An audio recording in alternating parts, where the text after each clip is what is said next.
All right, commissioners, welcome back. Well, and I see Lisa. Hello. How are you? I'm good. Broken arm and all. You're a trooper. You've broken a few things since I've known you, Lisa. Well, when you've been here this long, you're bound to have a few accidents in your lifetime, right? Well, last time though, you had a cool scooter. Yeah, well, I might prefer the scooter to being this my right hand instead of my left because I am totally right-handed. So it hasn't been an easy week. I'll bet. So you have some people that you can command assistance from. I have been commanding a lot of assistance, so they've done good. They've done good. Good. So, but I was going stir crazy, so I thought I would come in for an hour or two this morning. Oh yeah, don't overdo. I won't. So if you're ready for me, this shouldn't take Ready. very long. I am before you because I need to fund the FFA account, flexible spending account that we have a bank account for. I'm asking for a $5,000 to fund that. What we have found is that Navia is withdrawing from this account in between paydays when we fund it. And so it's becoming in the negative and we're getting charged. So there needs to be a balance in there for us to assume those charges in the meantime. Is that enough? So that's what this request will be for. We'll come back and amend that original amendment or that resolution to include a $5,000 balance. That money will come from the current expense fund and the HR department. So, But Lisa, is that actually enough? Because I hate for you to have to deal with it again or to drop out when the money just stays there. It's not like it just evaporates on its own. Yeah, looking at it right now, that's plenty. And I did estimate a little high. We probably could have maybe done half of that, but I just wanted to be sure. So we are funding it twice a month. It's just those small amounts in between. And I just wanted to make sure that we were covered moving forward. So I'm supportive. all right. Yep. So that's all I have for today. And this will come before you at your next commission meeting for approval. All right, sounds good. All right, thanks. Have a great day. Thanks, Lisa. All right, do we have Colleen on here? Yes, you do. Hey, Colleen, how are you? I'm well. How are you? I'm good. I'm good. I'm glad you're able to join us. I watched the city council meeting and you mentioned that you were going to update the commission. So I thought perfect opportunity. Yeah. Well, thank you for giving me the opportunity and good morning to all of the commissioners. And I just wanted to let you know, I'm Colleen Carmichael. I'm the executive director for Quixote Communities. I think there's a couple of you I have not met yet. So I just wanted to give you an update on what was going on with the encampment in Brewer Park. And so as of last week, outreach was conducted by 3 service agencies. That's Crossroads Housing, Community Lifeline, and Youth Connections, along with the city of Shelton. And approximately 20 campers were identified. Services were explained and offered. Just so you are all aware, in the emergency shelter, which is the first stop when someone comes out of homelessness, for singles, Community Lifeline has a 35-bed capacity, and they currently have 13 openings as of last Thursday. They can go as high as 50 if they're approved for additional funding. Also, currently the homeless count, just so you know, in Mason County is 135 are currently in emergency shelter and transitional housing, but there are 246 individuals who are still unsheltered. That's 217 single adults and 44 families. So the most important thing I think I can share with the commissioners is that in order for us to get to what's called functional zero, that's the amount of people coming in that are new are also exiting the system. And the way to achieve that is it's already planned out through the National Alliance to End Homelessness, which is basically you use the data that you gain from your coordinated entry system, which we have in Mason County. And you also take the information from the HMIS system, which is the data collection for homeless services. And that really does map out what you need. Where are your gaps? Do you need more rapid rehousing, which is to give people funds to quickly stabilize them? Do you need more transitional housing, which is a longer term, approximately 6 months, where they can stay in housing until they stabilize? Or is it permanent supportive housing, which is a long-term solution for people that need more assistance? So you have those available options to you. We may need to increase them more depending on what the data reveals. And also, you have the SES group housing assessment needs that was done in December of 2022. And that speaks to how many new units we need to add, because homelessness is also a housing issue. It's not just about the people who are in jeopardy on the streets.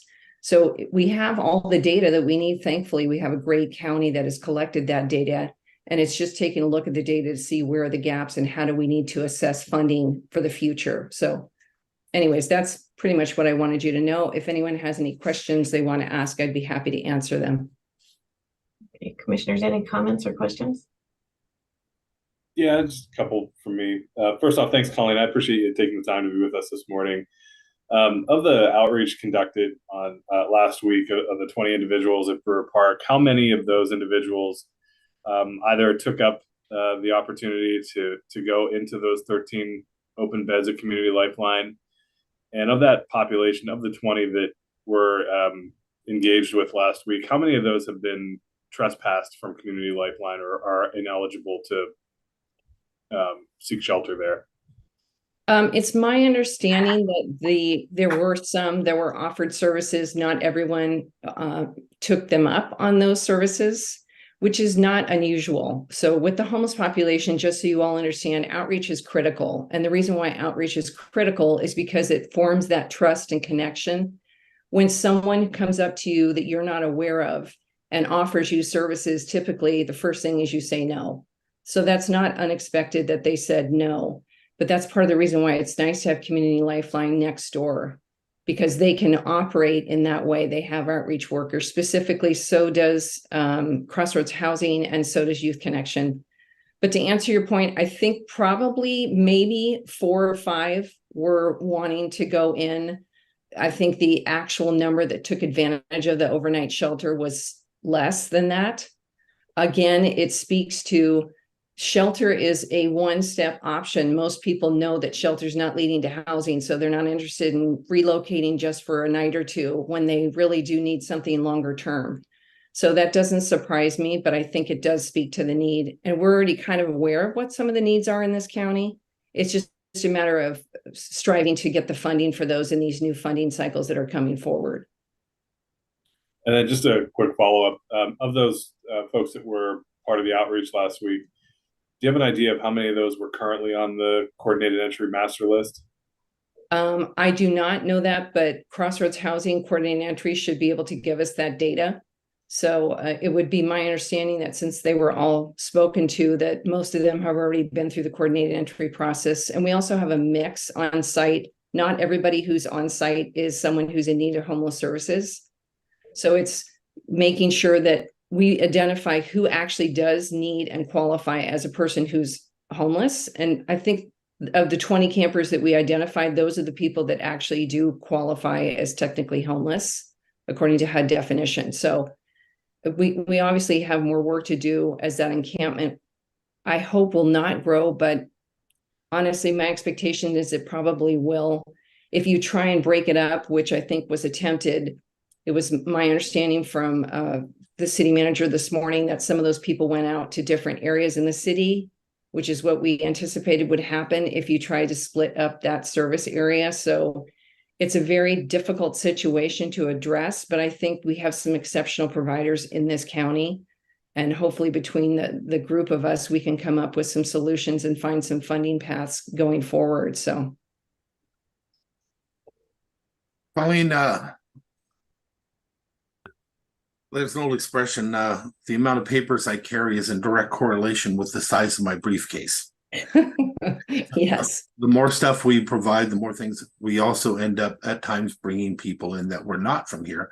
And I'm sure you can imagine this small community cannot afford to feed and take care of all of Washington State. So we also have to keep that in mind when we're providing services and stuff, that it sometimes works as a lure to bring in more, and we'll never catch up. One of the questions that I have for you is there any possibility that your staff asked them if they were from here when you were talking to them, to get a number of how many of those 20 were actually locals, or how many were imported here because of services? So just so you know, data-driven information from the National Alliance to End Homelessness states that approximately 85% of the people who are homeless in any given area are from that area. So, and also services do actually reduce the amount of people that are homeless. And typically services are the ones that get people off the street. So there has been information that has been put out that says that if you add services, people will come. And that's not necessarily what the data is showing. The data is showing that if you offer services, it actually reduces the number of homeless. And it's throughout the United States right now. It's not unique to Mason County or Shelton. So I think that the main thing we have to keep asking ourselves is, are the services we are providing sufficient to get people into the housing that is needed? And we don't have that currently, which is what you're seeing across the board. And it's simply because everybody is experiencing housing shortages for people that are working and can afford to be in housing, but because there's a shortage of it, people are struggling to stay housed. In Mason County and Shelton specifically, there is a high level of what's called ALICE households, which are people that are close to or in poverty. And I think it's something like 45 or almost 50%. So that's a lot of people who need some kind of assistance to stay housed. And we need to come up with a plan to address that, or I fear that the number of homeless people are going to increase. And those are local residents. Those aren't people that are coming in for services. So that's been what the data has shown so far. So, well, I'm sure you also understand that data doesn't work the same everywhere you go. And I actually been out on the streets with these people and talked to them also myself over the last 3 years. And I'm always surprised with how many are not from here. So I don't think that one's going to fit my community and what we're dealing with, my question. But my question was actually, did we actually ask? Because we can argue the other back and forth all day long. I do know that I have other counties that are bringing people here because I walked in on a commissioner saying so. My reality is a little different. I'm just trying to find the answers to it. I don't want to win an argument. I want to find the solutions. So did they by chance ask how many of them were from here? As I was not part of what the outreach team was, that would be a question that should be directed to the people who did the outreach, and that wasn't our organization. So I'm sure that they could answer that question for you. But it's my understanding from the people that worked this, which is Community Lifeline, Crossroads Housing, and Youth Connections, that those people, most of them were local to the area. Are all of them local to the area? That I can't answer for you, but it is my understanding that majority of the people that are in that park are from this area. And that means Mason County. Okay, thank you. You're welcome. Hey, Colleen, how many were veterans? Do you know? I don't know that. I think there's like 2 or 3, Sharon, that are fitting in the veteran criteria right now from that specific group. But I know that all the agencies that we have been talking to are working diligently to increase the number and to get the access that we need so we can get them into our village as soon as we get the certificate of occupancy. And do you have any idea when you'll get that? My hope and prayer is that that's going to be coming in the next several weeks. We have landscaping to finish up and some of the punch list items need to be corrected, but that's supposed to be happening next week sometime or in the next couple of weeks. So that's our hope. Oh, very cool. Yeah. I appreciated the tour and the grand opening. It's pretty awesome. And I know the veterans are really going to appreciate having a dry place to put their kids, after everything that they've done for us, we need to at least do something for them. Correct. One of our greats for going out into the bushes, Alan is no longer here. Alan was, boy, did I ever respect that man. He would go out into the bushes and find them, and he would do everything he could to bring them back. And sometimes it took months and months of $5 here, $5 there to get them to trust him. We lost a great ally for our veterans. I also I love them and appreciate them so much. If there's anything I can do to help you with any of that, I'll go out in the middle of them in the woods too, if need be. If you find an opportunity, please feel free to call me. I'll go out. Appreciate that very much. I don't do as good as Alan would have. Alan was a true pro at it. Yeah, I've heard stories of Alan, so I'm always appreciative. My father's a veteran from the Korean War, still alive. So it is our privilege and honor to serve the veterans in any way that we can. So it's just a step in the right direction to provide dignity and respect to the people who served us so well. So it's our honor to do that. Yeah. I love that word. When you use that, please keep using it because they need it. They deserve it. Dignity. Yeah, they sure do. Well, Colleen, we sure appreciate you coming in and giving us sharing the information with us. I truly appreciate that. Oh, you're welcome so much. Thank you for the opportunity. I appreciate it. Colleen, I just before we let you go, and I see Steve's hand is up, but I think your point earlier about utilizing the data in the housing needs assessment to really put together a comprehensive plan to address housing in the community is just really critical. And I would be really open to your commentary on and advice on how to get that process started. I mean, I think permanent supportive housing is a huge need for the community, as our transitional housing options as well. And so I hope you keep encouraging us to get into that work and to really figure out who the right partners are to do a project. We don't typically build housing as a county, but we do have access to different funding sources, and certainly would, I think, support any project that came along that helps people get into housing. And so I hope you keep prodding us in that direction. I will. I work with the team of housing providers, and we're anxious to see this come to some kind of positive solution. And I know there's also 9% tax credit development deals that as a nonprofit we can apply for. And so there's funding and other sources available to add units. So that's something we can explore. And we're also working closely with the city manager and the city of Shelton to figure out some solutions. So they've been a very willing partner to help us with this issue. So I'm grateful for their support. All right, well, ask Steve. Do you have a question or a comment? Thanks, Commissioner Trask. I just had a quick question, and if you've already covered it, Colleen, forgive me. I joined your presentation a little bit late, but I know that I was just curious how you're doing with filling the existing units with local homeless veterans. As it relates to our agency, we don't currently have our certificate of occupancy yet, Steve. So we have to wait until we get that before we can actually place people into the units. But we are definitely working very closely with the veteran organizations in Mason County. And we do have quite a number of qualified veterans who are able to take advantage of that. But we still have a month to go and things can change in a month. So we hope to increase the numbers, but we do have at least a good group to start with that we have already started doing the process with. So that's good to hear. And thank you very much for all you're doing. It's a wonderful thing. Thank you. Oh, you're welcome. Thank you. Well, Colleen, let me know when the next meeting is, and I would love to attend. Oh, I'd love to. Thank you so much. Great. Thank you. All right. And there's Kela. How are you? Hi, pretty good. Good morning. Thank you so much. So I'm back to do a briefing on a news release for vacancies and expirations for the Mason County Natural Speed Control Board.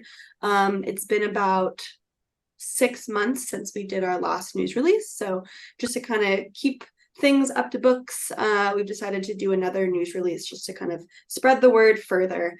And I do have happy news, which is that we are securing some applicants slowly but surely, just kind of as I start to meet people in the community. I think that is kind of the best course of action for acquiring new board members, is just meeting people and talking. So I'm happy to say that we're getting close to filling some new some of those districts. But just to kind of keep things going, we'd like to do another news release. So I will read that for you now.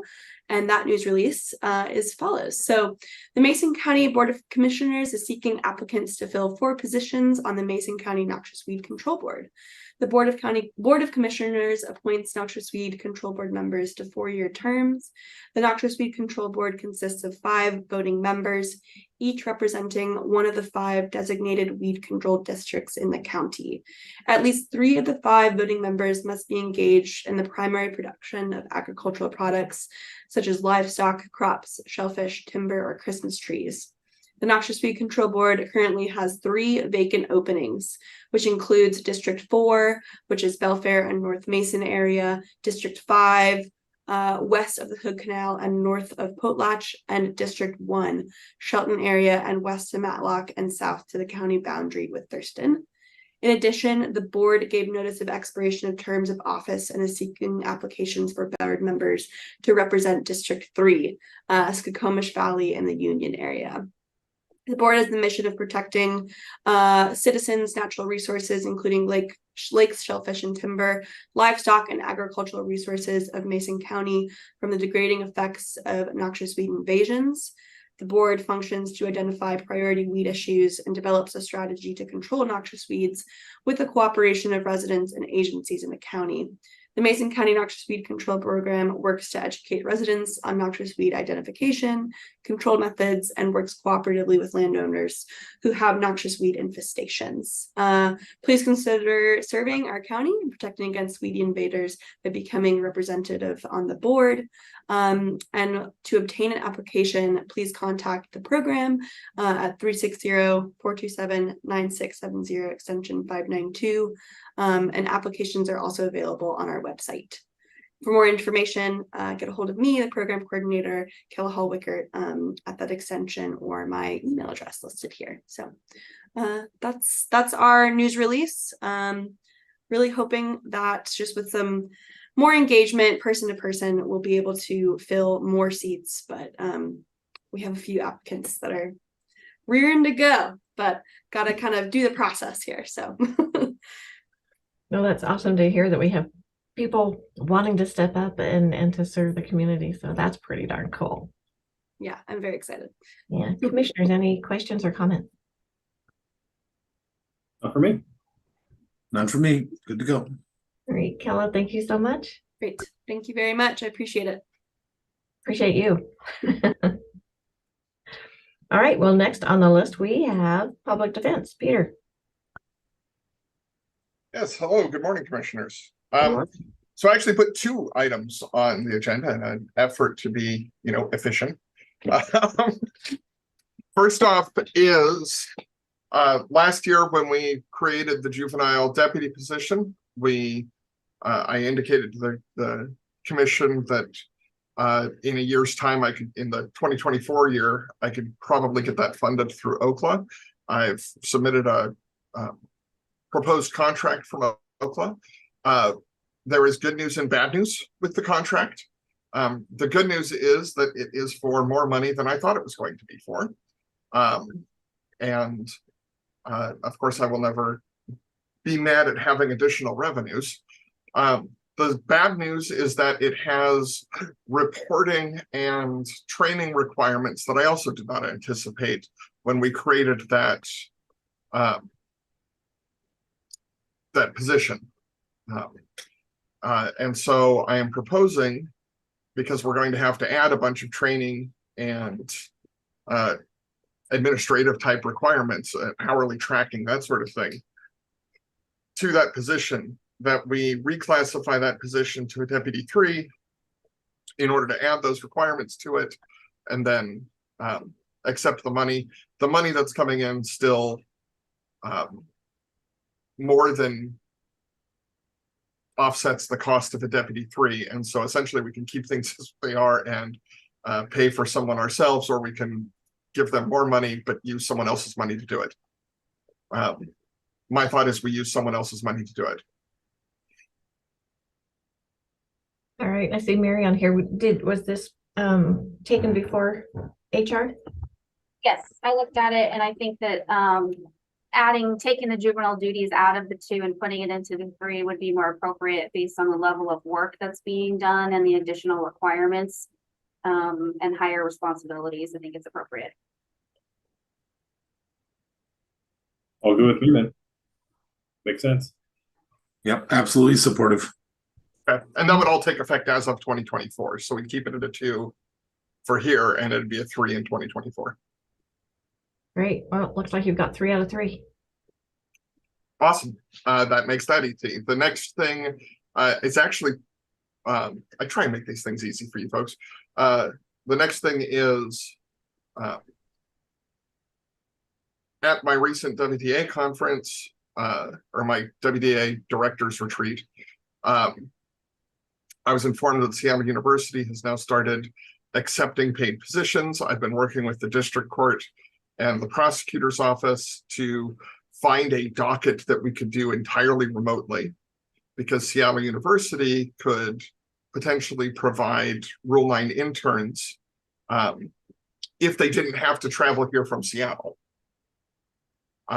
And we think we've got a docket isolated, the non-translator probation violation dockets on Tuesday morning, which would be a pretty significant reduction in misdemeanor caseload that the rest of us are dealing with. And we would be able to do that at essentially a rate less than we currently pay attorneys. And so I'm asking the board to approve me to pay $40 an hour to Rule 9 interns instead of $75 an hour to attorneys to cover things that I can find for them to cover. I think this leads to savings in the long run. In the short run, it will probably mean they spend a little bit more hours on things. And so I don't want to tell you how much, but it's paying less for work that we're supposed to be doing. So I think it's a good idea.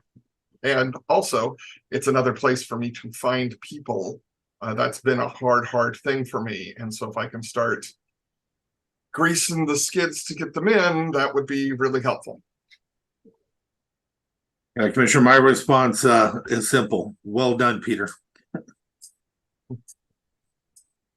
Yeah, this isn't like as close to a no-brainer as it gets. And I hope that district court recognizes what this opportunity means to your office and to the county as a whole, and is flexible on allowing, remote participation and whatever it takes to build this relationship with Seattle U. I think getting it, much like we said with our interns in Public Works last week, being able to build a relationship, with students today, might help ease some of our staffing issues in the future when they're graduated and ready to enter the workforce full time. So this is, I think, a really fantastic opportunity for us, and whatever we need to do to support you in that effort, just ask. We're there. Great. Yeah, absolutely. I think this is what an opportunity that you've found for us. I'm actually talking to Mike over in the prosecutor's office, and we may at some point, he may be setting one up for his office so that we could. And what a fun thing for people to meet and eat in the hallway after contracts class to discuss actual cases that they're on opposite sides of. Could be a real boon for the county, but this is step one.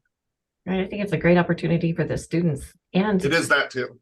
And for our future. I mean, when they find out how amazing or awesome Mason County is, they're going to be chomping at the bit to come here. Mark. Well, I just wanted to commend Peter for having open discussions about this with his counterparts in the county, and really sussing out some of the details before bringing it to the commissioners. So appreciate the cooperation that he's received from the prosecuting attorney's office as well as district court in moving forward with some of these things. So I think it's definitely a win-win situation, and would love to see it expanded into the prosecuting attorney side also. So good job, guys. Well done. Right. Well, that's what I have for you. Any questions? Well, gosh, that was super easy. Yeah, I try and make it easy for you. You do a very good job of it, Peter. I remember I was here before you were. I know. I'll never forget. Yeah. All right. Thanks, Peter. All right. Well, with that, I'll get back to my other job. All right. All right. Bye-bye. All right, that brings us down to public health. Dave? Down to. Well, sorry. That brings us to, does that make it better? Okay, there you go. All right, so we just have the one item, and that is the Mason Matters contract. This is a essentially renewal, but we went through the contract language and updated the contract language and got the new signatures for that. Really, we're about 6 months behind on this, so we're just kind of closing the loop to help Mason Matters get rolling again, since we're not done with COVID, but we're out of that COVID mode. So, all right, commissioners. I'm good with it. Yep, same as well. All right, you got all three. all right, super. Well, that was quick. All right, thank you. Hey, Dave, Anything for Dave? Well, yeah, has Tim had a chance to review this? And yes, yeah, it's been through legal. Yeah. Yes. All right, commissioners, Thanks. anything for Dave? yeah, let's make sure Nicole takes a look at it too from a Risk. insurance perspective. Yep. All right, I'll shoot over to her. Thank you. Okay, thanks. Thanks, Dave. I did have one thing for Dave, Commissioner. Oh, Dave. Yeah, thanks. I'm back. Yeah, welcome back. Hey, so I wanted to check in. Back in January, we had talked about the developmental disability millage funding going to Thurston, and we've talked about it a few times. Haven't really seen anything come back to us. Just any updates or what we can expect to maybe have that conversation. Yeah, so we did run through the DD contract, and you're right, it goes to Thurston County. The only one that's being funded from the Thurston County dollars is exceptional foresters. So that's the money that we've got going over there is coming back to that one contractor in Mason County. So we only have the one contractor here. And I don't have the number right off the top of my head, but I can get you that number. But as far as contracts go for service, that's basically it. Most of the services are in Thurston County. Yeah, so that was what we wanted to talk about was, like for what we're sending over there, what are we getting back? We haven't gotten any reporting out from Thurston County in quite some time. We wanted to also discuss doing an RFP for those funds to see if we could get a higher level of service for folks in the community that need those services. And so that was what the commission had been asking for. Just like I said, I can get that in January, so I think I'd like to see that. Okay. Well, what we can do is I can get that number for you, and we can put that on the agenda for next week and have a bigger discussion on that. I think we'll be ready for that. Great. Commissioners, are you still on board with having that conversation? I know it's been a long time. Yeah, absolutely. Yeah, I think one of the things, and I found this kind of as I was going through the Mason Matters contract, we have these contracts with other organizations and other counties that are historical, but I'm not sure that we've given them a close look in some time. Yeah, I think it's important that we make sure that Mason County is receiving the services that we're supposed to. I know on some of my other committees that's a concern. And so if we can make sure that Mason County is getting our due, I guess. Okay. We need it just as much or more than the bigger counties. Okay.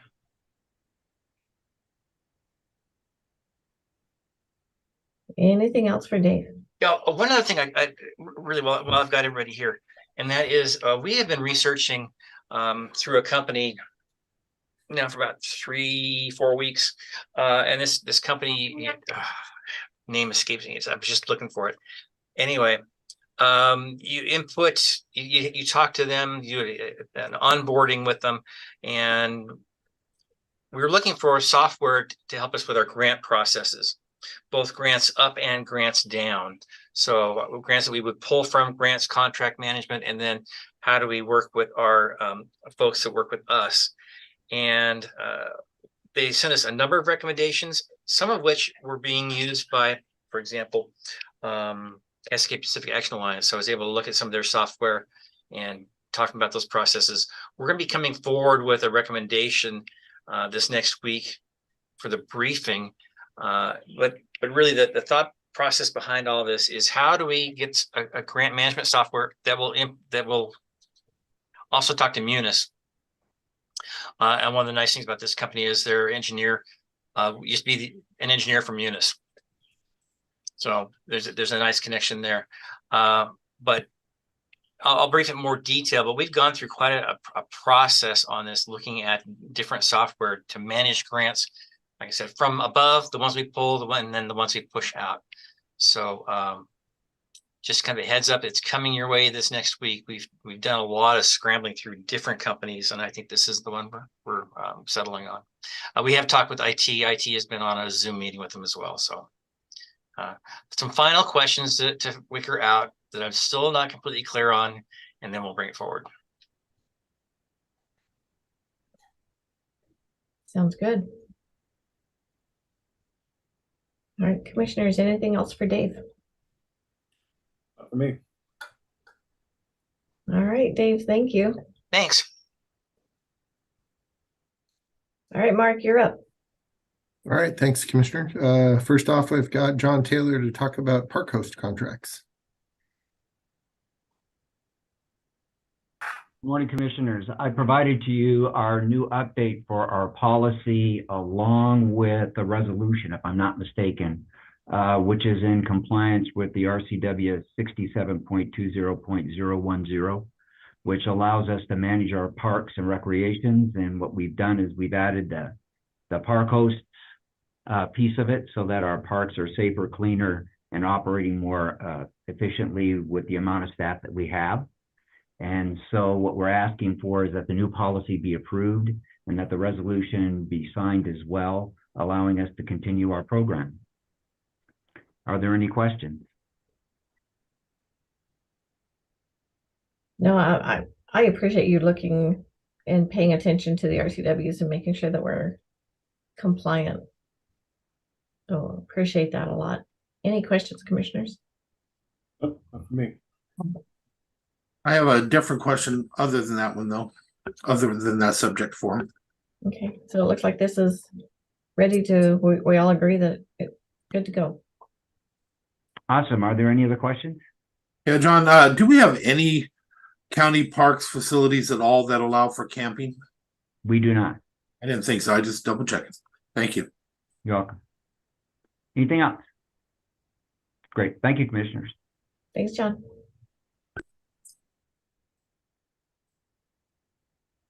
I believe I'm next, Commissioners. You are. So the first thing that I have for you is the Community Development Block Grant closeout. So I want to request to set a public hearing on September 12th to review final project performance and closeout as is required by Commerce to close out this grant. Sounds good to me. I can't believe we're in September already, or we're setting things for September already. I know, and this grant, I am excited to be closing it out. It's been ongoing for, I think, since I got into office or down to this office. So it's been a good 5 years. Have you been carrying this one solely in your department, or did it have another department that it originated in? I believe it originated in the budget office, and it started out as loans, and then it changed to grants. Yeah, I remember. Yeah. Okay, the next thing, if there's no other discussion on that, the next thing I have is just a review of your preliminary budget, Commissioners, before we put it into the system, into Munis for submittal to the auditor's office. So we are showing that your budget for next year would be approximately $392,269, and compared to last year, or 2023. So that's for 2024. So 2023 was $390,615. And I know that, Mark, you don't like going down to the dollar. He would rather us go to the nearest $5 or $10. So we can look at doing that later on in the budget process. I just hadn't rounded anything to the nearest 5 or 10 yet. So at this point, we're looking at $392,269. So that's an increase of $1,654 over the 2023 budget. And of that, $1,116 is salaries and benefits, and then $538 is an increase to operating. So anything that you want changed, or any questions or comments on this before we submit the budget for your office? Commissioners, any questions? Pretty straightforward. Yeah, it's a pretty simple budget for your office. There's not a lot of wiggle room in the operating for salaries and benefits. So yeah, not a lot of changes over last year. This is awesome. That's all that I have. Thank you very much. Thank you. So the next item on our list is our draft RFQ for services to come in and help us determine what a new jail comprised with a mental health and AUD facility would be. And so this has work that's been put together by the Sheriff's Office in concert with our professionals over in public health to define the criteria that we would want them to utilize when doing this request. And hopefully the commissioners have had an opportunity to take a look at this. And if you'd like to add some things, now would be the time to do it and have that discussion. And then we would move forward issuing this RFQ. I have no questions. It looks good to me, commissioners. I'm good. I am as well. Sheriff's Office is good with it. Absolutely. Yep. Yeah, they really appreciate the teamwork between the Sheriff's Office and our public health department. They really did a good job working together on what those criteria are, and really kind of it's interesting to get the professional relationships together, and those fact that we have individuals within our correctional facility that definitely need and utilize some of these services. Super important to keep those teams on the same page. So kind of exciting. Yeah, I think it's cool. So preliminary timeline, we would want to issue this out and hopefully receive responses by mid-September 2023. And Mark, can you remind us and the public how this is being paid for? Absolutely. We received money through the legislature that is being directed through the Department of Commerce. So thank you to our legislative representatives in our area for championing this effort and actually being able to get money out there to help us do this. Mason County is somewhat unique. I think that this is a challenge that is faced by many different counties within Washington State. And I think that we have an opportunity here to kind of be on the leading edge of figuring out solutions that as you read through the RFQ, we wanted to make sure that the analysis included what does our population look like as we move forward. So I think traditionally we've always gone through past practice and you've kind of looked at the population that we've had within our jail and then tried to forecast that into the future. And I think over the last few years we've seen a very different model of what that looks like in our law and justice system. So factoring those things into consideration, as well as the mental health and AUD side, having a public component. So if we have resources that are available to the public before they actually have to go through our law and justice system, that would be awesome. And so we've asked for them to perform that analysis and see what a co-located facility would look like. Great. I just wanted to remind the public how and how this came about.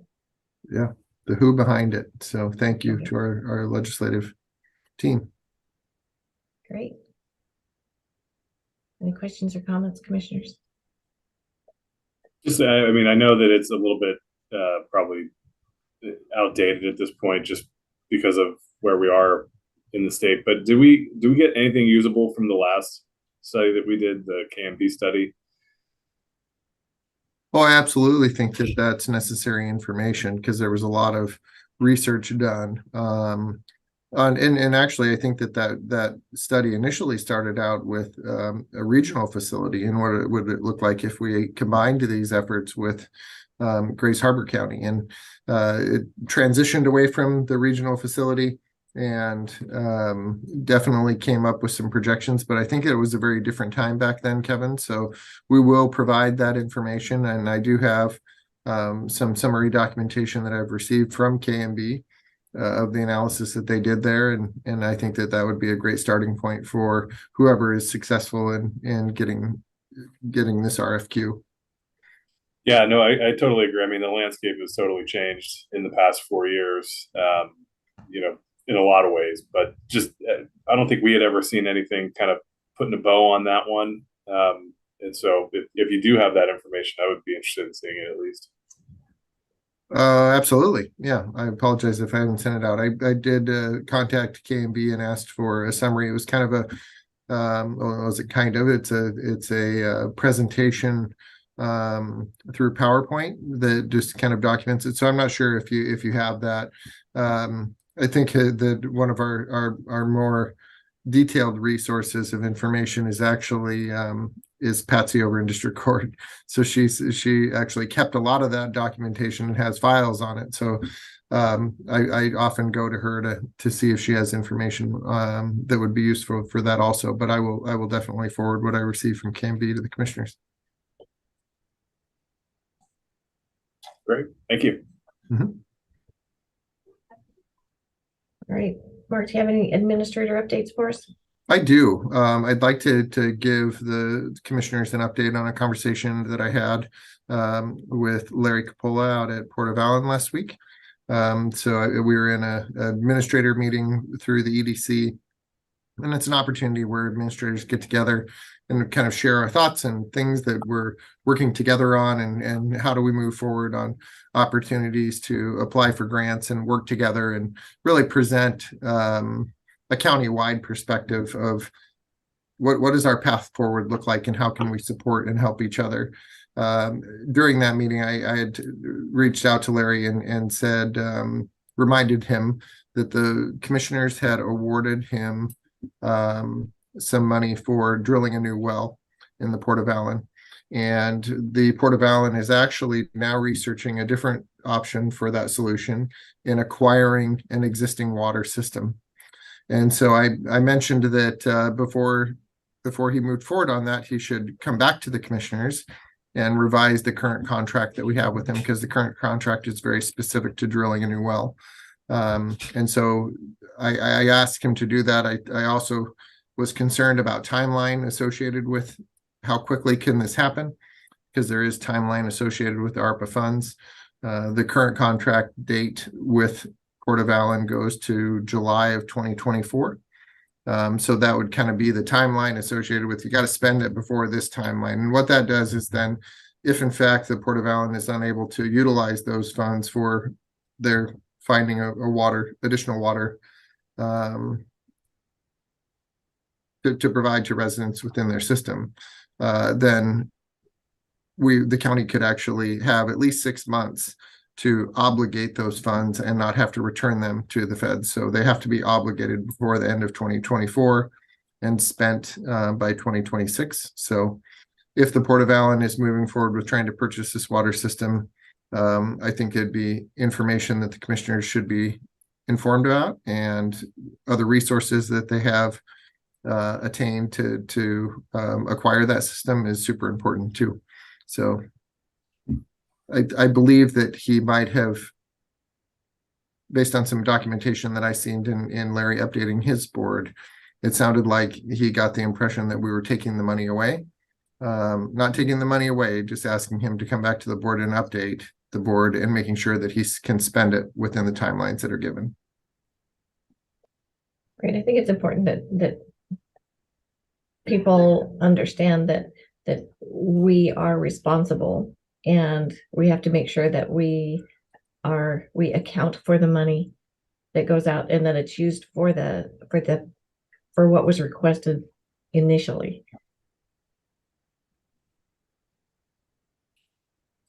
but I'll just say, I think, we've wanted all of our project recipients to be successful in their project, and that doesn't change with the Port of Allen. I think we want them to be successful with whatever they do. That said, you got to have accurate information out there, and this has been pretty consistent with us throughout the ARPA process, is that when you're making a change, you have to at least advise us. I mean, if there's a contract and we're a pretty easy sell for the most part. I mean, if you can justify it and it falls within the parameters of the program and all that kind of stuff. I mean, I think we've given a lot of deference to the subrecipients throughout the past couple of years, but to make comments about us, taking that money back or throwing monkey wrenches into projects or plans, or that we're using it to fund our own budget in 2024 and not, being interested in helping the Port of Allen be successful. I think that's a little bit beyond the pale, and I think it's disrespectful to our staff who has worked really hard to make these contracts work and these projects go, given the pressures that we have from the timeline and the federal government. So I hope we can rectify it. I hope that those comments get cleaned up so that it's clear to folks in Allen that we're not trying to jam up the port on these projects, but that we want to be consistent with all of our subrecipients who've received ARPA funding. I try to always be the same regardless of where it's at. Everybody knows how much I love the Port Allen. I was a Port Allen commissioner. I love the project, and I advocated for the project of the well. With that being said, I've also advocated all the way through this process that if we give you money for something, you use it for that. If there's any change in what you want to use it for, it must come back to the commission, because it was not offered to you for doing what you want. It was offered for you to do a specific project. I would not want it any different for a project that is in my community. We had one in, I think it was Commissioner Schuette's community, where I said the same thing regarding a project that was there on his, that money was coming back. I think it needs to go through the process. I would say exactly the same thing here. Can't just decide what you're going to spend it on, and you can't just change it. That it has to go through a process, and that process starts with bringing it to the commission and see if they're willing to fund that over other projects that were before us at the time. We chose which ones to fund, and based on its importance. To leave that out of it, I wasn't a fan when it was in another district, so I have to stand exactly the same when it's in mine.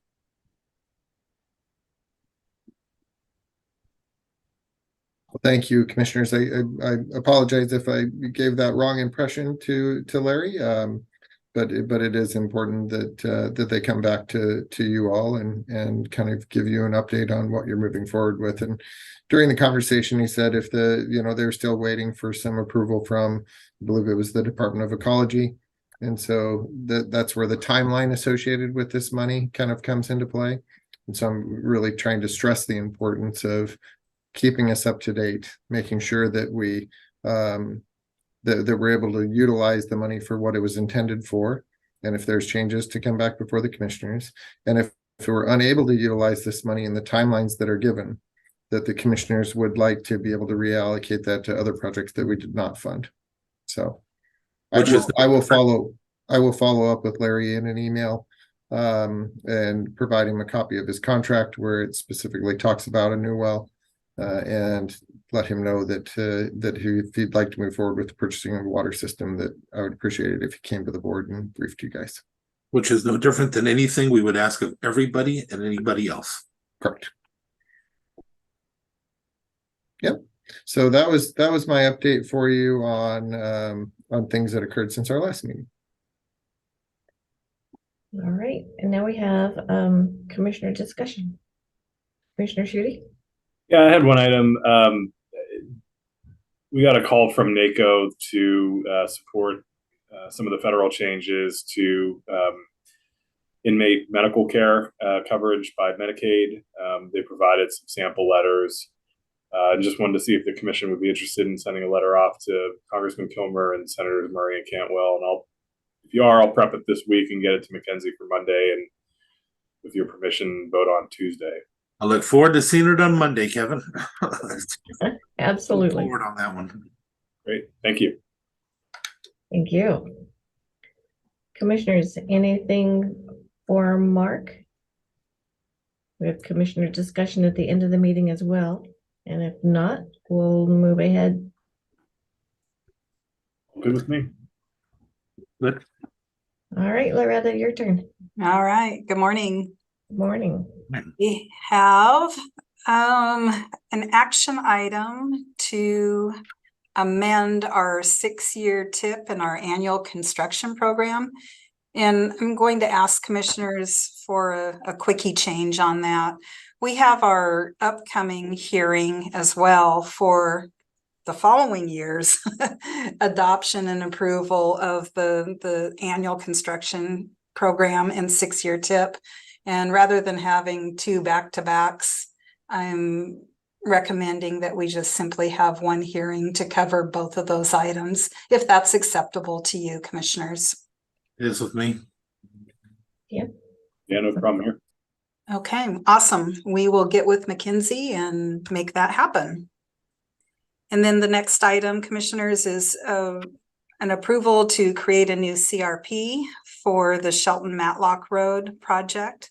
And this is one where Mike and team were able to rope in some additional funds, and we will happily put that to work. Sounds great. Yep. Okay, great.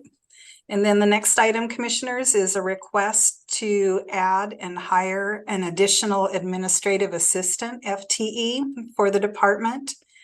And you may recall that you previously approved a temporary position, and we are finding that this is and will continue to be a continued need in the department. And we are requesting at this time to have your approval to add an administrative assistant full-time position. And happy to answer any questions about responsibilities, duties, workload, all those fun things. It's needed badly. I'm supportive as is. I am as well. And this was, I'm sure, taken before HR. Yes, absolutely. And thank you to Mary and her team for assistance and reviewing and going through the processes that we need to do with our union as well. I think all of our staff is learning to work through HR these days. I keep asking the question, but it's just funny how we do it. I keep waiting for the day where Mary's head goes side to side. No. She pops on right when they're going to do this. Those wily public workers, they're pulling one over on us. No, they're a tremendous resource and happy to have their assistance always. Always, yes. Yeah, I'm supportive as well. Great. Thank you, commissioners. And let's see, I think that is about it in terms of action items. And I think Mike was planning to be here, but he must have been called out to the Rock Creek Bridge. So the bridge was delivered. We're ripping out and getting moving on that project. So we're excited to make work there. If you get a chance, you can take a look from this end of Cloqualum. And I know that the crews are working as hard and fast as possible to minimize the amount of time that we have a closure out on Cloqualum, because that is definitely a long detour, and we absolutely appreciate the community's patience on this, but we want to get this done right, and it's a much needed repair that needs to happen. Yeah, for sure. I appreciated you taking me out there and showing it to me. Yeah, there's not a lot of options to get around. No, there's not. Yeah. When you're all wrapped up with it, we provide some before and after pictures at a future briefing. Absolutely. We just received some pictures this morning, and I apologize, commissioners, for not having that available this morning, but absolutely, we'll have an update next week. Yeah, no problem. Just the other thing is now that 106 is open through Toronto, how different that little stretch looks now compared to what it looked like prior to the project. The elevation change Uh-huh. at the crossing there is pretty impressive. Yes. Yeah, I saw some of the local photos from the progress on that project as well, and pretty impressive. The state is also starting the SR 108 work. So you probably saw the detours and the traffic advisories for that. And that'll be going on for the next 3 months or so or longer. Never ending, is it? Well, it's the season, yes. Absolutely. Well, and I think it's important that we keep up on the infrastructure. You know, our roads, they're a little critical to us getting around to different places. So appreciate you guys and what you do. Yeah, thank you. Appreciate the crew. They're it's exciting work for them. Put their good skills to the test, and I know they will meet every expectation as they have. I think the other thing that's going on too, Commissioner Schutte, have you been on McCreevy? There's some. Yeah, the shoulder project it's looking really. Yeah, how does that look? It's fantastic. So their equipment has been staged, and everything looks like it's going pretty well. So I haven't gotten stuck yet, so that's good. Bonus. Yeah. Yeah, I need to go take a look at that, but I've heard that it just has really, really widened out the section, and happy to see hopefully some good safety improvements there as well. Yeah, that's one of those things where I'd gotten a few over the years, just a few concerns or questions from people who walk that road, Yes. in particular down towards Dalby, to go to the convenience store, the shops down on Dalby, and I think they'll make a big difference for those folks that walk that way regularly. Yeah. Yeah, I remember we had a couple of folks come to TipCap in previous years with exactly that concern. And so part of the work was keeping that in mind, right? Mm-hmm. Okay, I think that is about it on our front, commissioners. Commissioners, anything for Loretta? Yeah, Loretta, I called you on the roundabouts and the issues that were going on there. The community has gone out and did it themselves, but Okay. They gave up. With that leaves a problem, because they actually left all the Scotch broom and stuff just on the outside of the circle. So the state needs to get out there right away before start flying out into the road. And also the community's been getting a hold of me regarding crashes that keep occurring out there by Judy Lane. I know that is Highway 3 and that's not us. Can you reach out and find out if there's any information on what's happening with that, if they're even looking at it? Okay. And to the public that hits me all the time, they would love for us to lower everybody's speed limits. I just want to say I wish it worked that way. I wish it was that simple. If the speed limit is 40 miles an hour now and they're doing 60, I don't know why you think they're going to change it to 30. If we change it to 30 or 35, that they're going to slow down. It doesn't change what they do. There's a whole process they go through with the road department, and they set it up for the 80th percentile for a reason. Commissioner Schutte may remember that we actually had to do Pickering Road. We had to go through a process to raise the speed limit because by having too low a speed limit, it creates another safety issue, including the passing of buses with school kids on it, because it's not moving as fast as it should for how it's built for the traffic.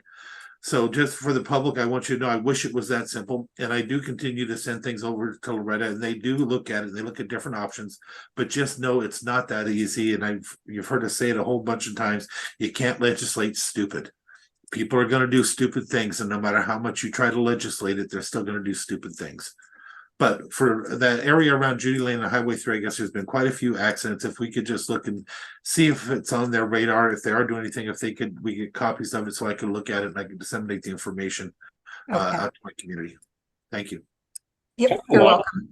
Along those lines, I know they have staffing challenges as well, but do we ever ask State Patrol for additional enforcement in certain areas on their roads. I mean, it feels like the Judy Lane intersection it's just going through a stretch right now. There have been a number of collisions over the past couple of months, and same thing on 101 too. I mean, 101 has been, I think, going through a stretch itself over the past few months with some pretty serious collisions. So I don't kind of what's the nature of our relationship with State Patrol in terms of being able to pass on some of that request for additional enforcement or visibility from them. Typically, we would reach out to our sheriff's department and have them follow up, but we can do that directly. I don't have a direct connection, commissioners, with the State Patrol, but certainly can establish that. Yeah, I mean, and honestly, I mean, they should have the data too. If these collisions are happening on their roads, they should be working on it. But I think there might be an opportunity for a nudge. Yep. In that direction. So if it's working through our sheriff's office to put that together, that'd be fine too. Just, I think having some communication with State Patrol on that would be helpful. Yeah. All right. I will follow up on that. All right, commissioners, anything else for Loretta's bunch? Me. All right, Loretta. Thank you. Thank you. All right, so commissioners, that brings us to commissioner discussion. Are there any calendar updates that we need to make before our next meeting? I don't think I have anything. I do.